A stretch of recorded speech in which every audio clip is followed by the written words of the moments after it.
नमस्कार दोस्तों, विनायक क्लासेस प्रयागराज के यूट्यूब चैनल पर आप सभी का हार्दिक स्वागत है। दोस्तों, जैसा कि आप सभी को बिल्कुल पता होगा कि ईबीएस की अपनी क्लास एक सीरीज में चल रही है, जिसमें हम लोग अब तक लगभग 6 क्लास कर चुके हैं। आज आपका 7वें नंबर का क्लास है, जिसमें आज हम लोग डिस्कस करने वाले हैं बाघ के बारे में, क्योंकि ये आपका CTET exam point of view से बहुत ही अच्छा टॉपिक है, जहां से हर बार 2 से 3 प्रश्न आपके पूछ लिए जाते हैं। तो कहीं न कहीं ये वीडियो आपके लिए बहुत ही इंपॉर्टेंट है। तो आपसे एक ही गुजारिश है कि आप सभी लोग बिल्कुल पेन और पेपर के साथ बैठिए और वीडियो को पूरा देखिए, तभी आपको चीजें समझ में आने वाली हैं। यानी कि अगर आप इस टॉपिक को पूरा देख लेते हैं तो आज के बाद आपको कोई भी बाघ से रिलेटेड वीडियो यूट्यूब पर देखने की दूसरी जरूरत नहीं पड़ेगी। तो चलिए दोस्तों, बिना किसी देरी के शुरू करते हैं आज की इस वीडियो और देख लेते हैं कि बाघ के बारे में कौन कौन से क्वेश्चन आपके सीटेट एग्जाम में बन जाते हैं।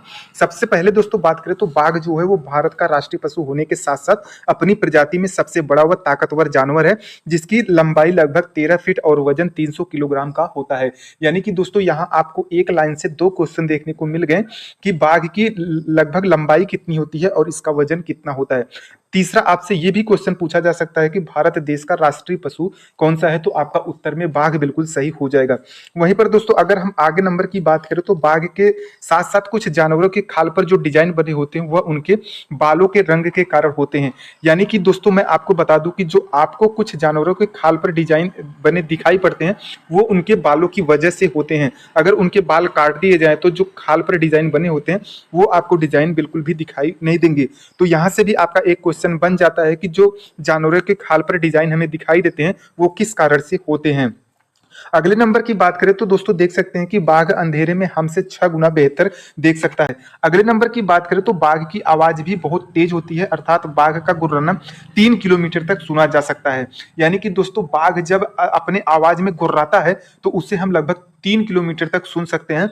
और एक चीज आपको और बता दूं कि बाघ जो है मौके के अनुसार अपनी आवाज को बदल भी सकता है, अर्थात जैसे उसे अपने बाघिन को यदि बुलाना हो तो वो अलग आवाज में गुर्राता है, और अगर वो गुस्सा होता है तो वो अलग आवाज में गुर्राता है। तो यहाँ कहीं ना कहीं हम कह सकते हैं कि बाघ मौके के अनुसार अपनी आवाज को जो है वो बदल सकता है। ये भी क्वेश्चन आपका कई बार पूछा गया है और हो सकता है कि आगे सीटेट के एग्जाम में यहाँ से भी आपके क्वेश्चन बन जाए। वहीं पर दोस्तों अगर हम अगले नंबर की बात करें तो बाघ की मूछें जो है वो हवा में कंपन को भांप लेती हैं और उसे शिकार की बिल्कुल सही स्थिति का पता चल जाता है तथा वह अंधेरे में भी रास्ता ढूंढ लेता है। यानी कि दोस्तों इस लाइन से मतलब ये है कि बाघ जो है अपनी मूछें से कंपन की भाप को जान लेता है कि वह कंपन जो है वो हवा के कारण हुई है या कोई शिकार के कारण हुई है, जिसके कारण वह अपने शिकार का बिल्कुल सही स्थिति का पता लगा लेता है। अगले नंबर की बात करें तो बाघ अपने इलाके में मूत्र करके अपनी गंध छोड़ते हैं और अपनी सीमा का निर्धारण करते हैं। यानी कि दोस्तों इससे मतलब ये है कि बाघ का जो होता है वो अपना एक सीमा होता है जिसका निर्धारण वो अपनी मूत्र की गंध छोड़ करके करते हैं। हालांकि यह कई किलोमीटर तक हो सकता है, और यहां पर मैं आपको बता दूं कि अगर एक बाघ अपनी सीमा का निर्धारण कर दिया है तो दूसरा बाघ उस सीमा में प्रवेश नहीं करता है। अगर वह ऐसा करता है तो वह उसका स्वयं का फैसला होता है कि आगे उसे जाना है अथवा नहीं जाना है। वहीं पर अगर दोस्तों हम अगले नंबर की बात करें तो अगले नंबर पर देख सकते हैं कि बाघ जो होता है उसके दोनों कान जो होते हैं वो बाहरी आवाज को इकट्ठा करने के लिए अलग अलग दिशाओं में घूम जाते हैं। तो अगर बाघ को कोई आवाज सुनना होता है तो वो अलग अलग दिशाओं से आवाज जो है वो सुन सकता है अपने कानों के माध्यम से, यानी कि वो अपने कानों को इकट्ठा करके उस आवाज को सुन भी सकता है। अब वहीं पर अगले नंबर की बात करें तो बाघ एक ऐसा जानवर है जो हवा से पत्ते हिलने और शिकार द्वारा हिलाई हुई आवाज में अंतर कर लेता है। ये चीजें मैंने आपको ऊपर ही बता दी हैं कि बाघ एक ऐसा जानवर है जो अपने शिकार का पहचान जो है अपनी मूंछों के द्वारा कर लेता है कि वो जो पत्ते हिलने से आवाज आई है या फिर शिकार के हिलाने से कुछ आवाज आई है। तो यहाँ पर शिकार जो है वो अपने आसानी तरीके से कर लेता है क्योंकि वो बहुत ही सही तरीके से इस अंतर को पहचान लेता है। अगर हम अगले नंबर की बात करें तो पहला बाघ अभ्यारण्य सरिस्का है जो कि भारत के राजस्थान राज्य में है। ये भी आपका क्वेश्चन कई बार पूछा गया है और ये भी हो सकता है कि आगे आने वाले सीटेट एग्जाम में भी ये आपका क्वेश्चन बन जाए कि पहला बाघ अभ्यारण्य कौन सा है और ये किस राज्य में स्थित है। वहीं पर दोस्तों अगर हम अगले नंबर की बात करें तो देश का सबसे बड़ा बाघ अभ्यारण्य नागार्जुन सागर है जो कि भारत के आंध्र प्रदेश राज्य में स्थित है। यहाँ से भी आपके कई बार क्वेश्चन बने हैं, आगे भी आपके क्वेश्चन बनने की संभावना संभावना है। तो इसे भी आप नोट डाउन करके चल सकते हैं कि देश का सबसे बड़ा बाघ अभ्यारण्य नागार्जुन सागर है, जो कि आंध्र प्रदेश राज्य में स्थित है। ये भी आपसे कई बार पूछा गया है कि बाघ अभ्यारण्य नागार्जुन सागर भारत के किस राज्य में स्थित है। तो दोस्तों यहाँ पर आप देख सकते हैं कि बाघ से जुड़ी जितनी भी जानकारी थी, जो भी आपके एनसीईआरटी बुक में शामिल किया गया था, उन सभी चीजों पर हम लोगों ने विस्तृत रूप से बिल्कुल चर्चा कर लिया है। अब आगे आपका कुत्ता आ जाता है, जो कि यहाँ ये भी आपका CTET exam point of view से काफी अच्छा है, यहाँ से भी आपके क्वेश्चन बन जाते हैं। बात करें कुत्ता की, तो कुत्ता जो है वो मनुष्य का एक पालतू पशु होता है, जिसका औसतन जीवन काल लगभग 12 साल का होता है। यानी कि जो एक कुत्ता होता है वो लगभग 12 साल तक अपना जीवन जीता है, उसके बाद कुत्ता मृत्यु को प्राप्त हो जाता है, जो कि मानव का एक पालतू जानवरों में से एक होता है। कुत्ता भेड़िया कुल की एक प्रजाति है जो सर्वाहारी, यानी कि आपसे ये भी पूछा जा सकता है कि कुत्ता किस कुल की प्रजाति का है। और यहाँ पर आप देख सकते हैं कि कुत्ता सर्वाहारी होता है। ये भी आपसे क्वेश्चन पूछा जाता है कि कुत्ता शाकाहारी होता है, मांसाहारी होता है या फिर सर्वाहारी होता है। तो उत्तर आपको सर्वाहारी करके चलना है, क्योंकि जो है कुत्ता वो शाकाहारी और मांसाहारी दोनों होता है, और आपको पता है कि जो शाकाहारी और मांसाहारी दोनों होते हैं उन्हें हम सर्वाहारी कहते हैं।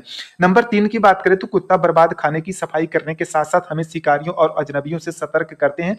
यानी कि जो आपके घर में कुछ खाने बच जाते हैं उसकी सफाई करने के लिए कुत्ता बहुत ही लाभदायक होता है, और ये हमको शिकारियों से तथा कुछ जो अजनबी लोग होते हैं उनसे हमें सतर्क करता है, यानी कि उनसे हमको बचाता है।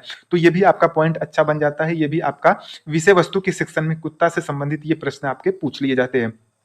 अब नंबर 4 और लास्ट की बात करें तो कुत्तों को भी सड़कों पर अपनी जगह होती है, और जैसे ही दूसरा कुत्ता उसके इलाके में आता है वह जान जाता है, क्योंकि एक कुत्ता दूसरे कुत्ते के मल मूत्र की गंध को जान लेता है। जैसा कि आपने बाघ के सेक्शन में देखा कि बाघ जो है अपने एरिया का निर्धारण जो होता है अपनी मूत्र के गंध से करता है, ठीक उसी प्रकार से कुत्ता भी अपने जो एरिया का निर्धारण मल मूत्र से करता है, क्योंकि ये जहां जाता है अपने गंध को छोड़ता जाता है। और अगर कोई भी कुत्ता इसके क्षेत्र में आ जाता है और वहां पर मल मूत्र करता है, तो उसकी गंध से ये पहचान लेता है कि हमारे एरिया में कोई दूसरा कुत्ता जो है वो आ चुका है। तो यहां से दोस्तों आपके कुत्ता से जितने भी प्रश्न थे वो सारे बन गए हैं। ये आपके लिए बहुत ही इंपॉर्टेंट है। यकीन मानिए आपके सीटेट एग्जाम में कई बार ये प्रश्न पूछे गए हैं और आगे भी आपसे पूछे जाने की संभावना बन जाती है, इसलिए हमने यहाँ पर भी इसको शामिल किया हुआ है। तो आप इसको भी नोट डाउन करके चलिए, क्योंकि यहाँ से भी आपके ज्यादा से ज्यादा क्वेश्चन बनते हैं। अब वहीं पर दोस्तों अगर हम बात करें लंगूर की, तो ये भी आपका इंपॉर्टेंट है। यहाँ से भी आपके कई क्वेश्चन बन जाते हैं। इसका भी मैंने बिल्कुल विस्तृत तरीके से यहाँ पर पीपीटी में बनाया हुआ है, जो कि आपके एनसीईआरटी बुक में जितना सब कुछ दिया है वो सारी चीजें मैं लंगूर से संबंधित यहाँ पर आपके शामिल कर दिया हूँ। बात करें दोस्तों अगर हम नंबर 1 की, तो यहाँ पर देख सकते हैं कि लंगूर कद में बंदरी से कुछ बड़ा, यानी कि लगभग 2 फुट का होता है, जिसकी पूंछ तो इसकी शरीर से भी लंबी होती है। यानी कि ये लगभग 2 फुट का जो लंगूर है वो होता है, और इसकी पूंछ जो होती है इसके शरीर से भी लंबी होती है।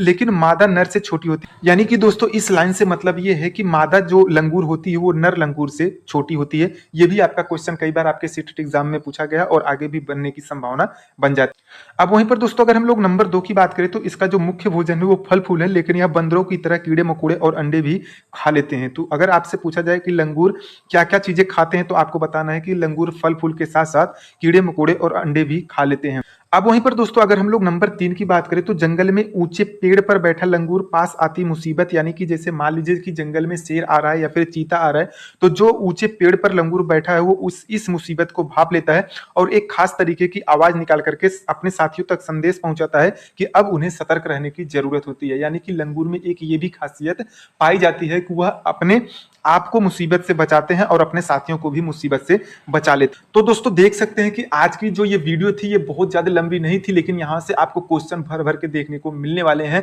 आपके सीटेट एग्जाम में। तो कहीं ना कहीं ये वीडियो आपके लिए बहुत ही इंपॉर्टेंट है। अगर चीजें आपको एक बार में समझ में ना आई हो तो आप वीडियो को 2 बार देखें और आप इसे साथ साथ नोट डाउन करते चले, एक अपना शार्ट नोट्स बनाएं ताकि एग्जाम के समय में आपको रिवीजन करने में मदद मिल सके। अब कल हम लोग बात करेंगे सलाद के बारे में, क्योंकि दोस्तों वीडियो काफी लंबी हो जाएगी। आई होप दोस्तों, उम्मीद करते हैं कि वीडियो आपको आज की बहुत ही पसंद आई होगी। यदि आपको वीडियो पसंद आई हो तो वीडियो को एक लाइक जरूर करें। वीडियो को आप उन दोस्तों के पास भी शेयर करें जो आपके साथ सीटेट एग्जाम की तैयारी कर रहे हैं। और यदि चैनल पर नए हैं, अभी तक चैनल को सब्सक्राइब नहीं किए हैं, तो चैनल को सब्सक्राइब भी कर लें, क्योंकि हम इसी से संबंधित वीडियो अपने चैनल पर अपलोड करते रहते हैं। तो दोस्तों मिलते हैं अब हम लोग एक नई वीडियो में एक नई जानकारी के साथ, यानी कि कल मिलते हैं इस सलाद के साथ। तब तक के लिए नमस्कार।